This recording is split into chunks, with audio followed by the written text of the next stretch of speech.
CSR net जून 2024 के question paper में आया हुआ स्टैटिक्स का एक क्वेश्चन डिस्कस कर रहे हैं।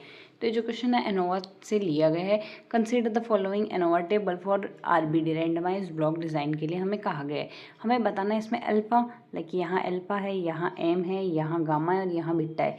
तो इनकी रेस्पेक्टिव वैल्यूज़ बतानी है, उसके लिए कौन सा ऑप्शन करेक्ट होगा।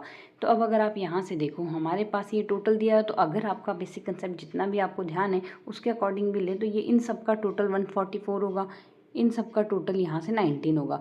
तो अगर इसी कंसेप्ट से हम देखते हैं तो 144 हमारे पास किसके लिए आना चाहिए, 48 + 72 + अल्फ़ा के लिए। तो अगर अल्फ़ा को हम सिंप्लीफाई करेंगे, अल्फ़ा इक्वल्स टू यहाँ से 24 आ जाएगा। अब अल्फ़ा की वैल्यू अगर 24 आ रही है तो ये ऑप्शन कह रहा है अल्फ़ा की वैल्यू 20 आएगी, ये डिस्कार्ड हो गया। नेक्स्ट इसी तरीके से हमने बीटा को लेना है। डिग्री ऑफ फ्रीडम हमें क्या दी हुई है, 19, टोटल दिया है तो 4 + 3 + m आएगा। सिंप्लीफाई करेंगे, m = 12 आ गया। m = 12 आने का मतलब है यहाँ से m की वैल्यू 12 आ रही है तो 10 तो नहीं होगी, थर्ड ऑप्शन डिस्कार्ड हो गया।